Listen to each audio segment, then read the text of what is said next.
This video is sponsored by Cashier.com. Cashier compares iPhone prices on the internet and then gives you a quick quote and the most cash for your iPhone. It's simple, fast, and secure. What is up, guys? Joel here, back with another video, and today we're actually going to be taking a look at what we should be expecting at Apple's upcoming event. And if you're not aware, Apple actually just sent out their invitations last week because it's going to be held on Tuesday, September 9th at 10 a.m. Pacific time. And of course, this is going to be the iPhone 6 event. So we should be expecting, of course, the iPhone 6 and possibly other little things. So let's go ahead and take a look at what is going to be coming out and what to expect, at least my predictions. So Apple sent out the invitations with the tagline, "Wish we could say more." So what does Apple wish they could say more of? Of course, the iPhone 6, which is going to be a bigger screen, bigger display. But also, we could probably expect an iWatch or a wearable device, because we don't know what it's going to be called, but a lot of people are calling it an iWatch because it's Apple and they always include an I in front of everything.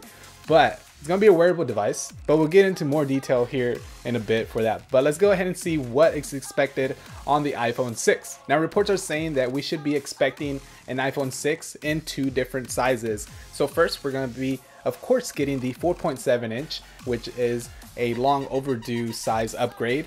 I've been waiting for that for the longest time. But according to reports, we should maybe even be seeing a 5.5 inch display. Now, personally, I have actually a high doubt that the iPhone 6 5.5 inch should be released alongside the 4.7 inch because it just doesn't make sense. It doesn't seem like Apple would do that. I actually think the 5.5 inch may be announced, but it won't be released until 2015. At least that is the smartest thing to do. Why go ahead and spoil everything and release a 4.7 inch and a 5.5 inch? It just really doesn't make sense, to be honest. But that's just my predictions.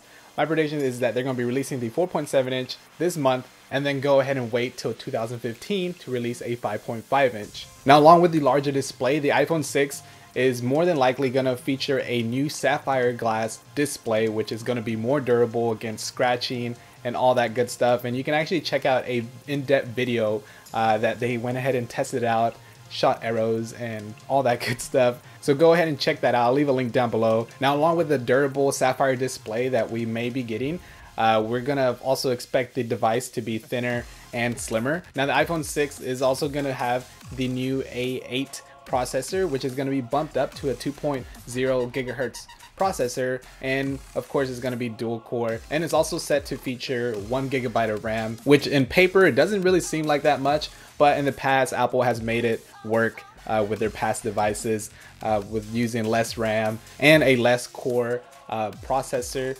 compared to its competitors. And along with the processor, it's going to become preloaded with iOS 8.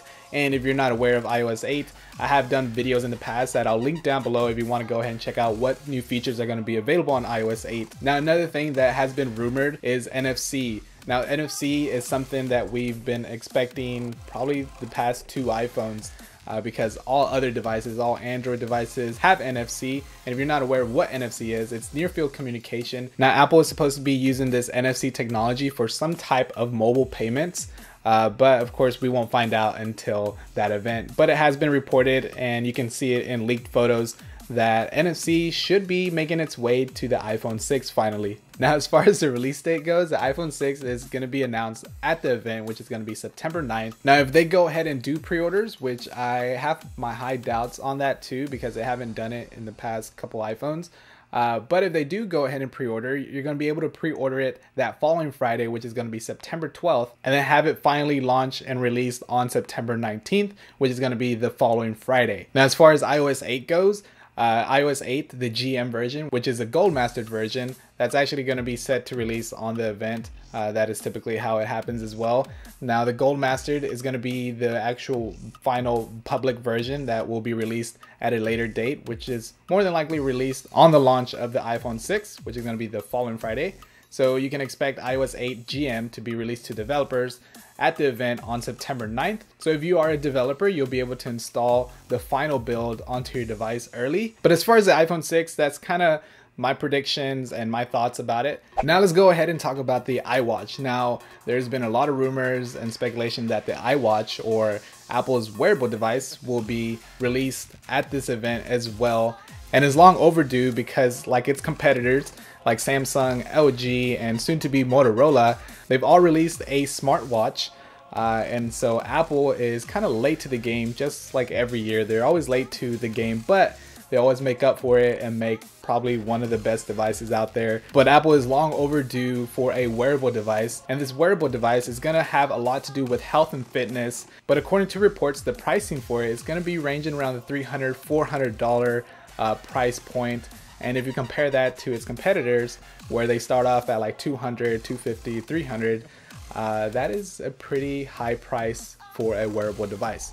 So we can at least expect it to be good. I mean, I hope so. If I'm gonna be spending $300, $400 on a device, I expect it to be the most badass device out there. Now, there hasn't been, of course, any leaked images of this so-called iWatch or wearable device, whatever you want to call it. But there has been many concepts, and I've ran into some concepts that I am a big fan of, which kind of seems like the iPhone 6 and the Nike Fuel Band made a baby, and it comes out like this. So I'm a big fan of it. Let me know what you think about that in the comment section below, or overall, let me know what you think about its upcoming event. What do you think about the iPhone 6? Are you excited for it? What do you think about the iWatch? Are you excited for it as well? Now, before we head out, let's go ahead and take a look at our sponsor for this video, which is Cashier.com. So if you've never heard of Cashier.com, it's actually a very simple website where you go ahead and or you turn in your iPhone or you sell your iPhone and then you get cash back. And currently it's available in the US, but if you're going to be getting the iPhone 6, for example, you're going to probably want to get rid of your current iPhone if you currently own an iPhone and get the most cash for it. So with Cashier.com, all you got to do is go to their website.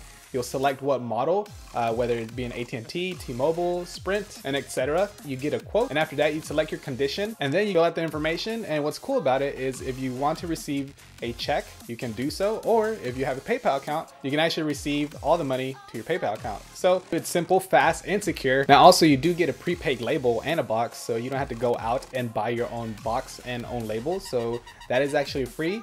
And then you'll ship out your phone and you get cash back. So that way when the iPhone 6 comes out, you can go ahead and purchase that for yourself. So you get a quote, ship your iPhone, and then you get paid. So go ahead and check out sellcashier.com and sell your iPhone. But that's gonna be it for this video. Thanks a lot for watching. As always, hit the like button if you did enjoy it. Not only helps me, but it shows support to the channel. And also, if you're not following me on any of my social networks like Facebook, Twitter, Google+, all the links will be down below. And speaking about social networks, as always, I usually tweet or live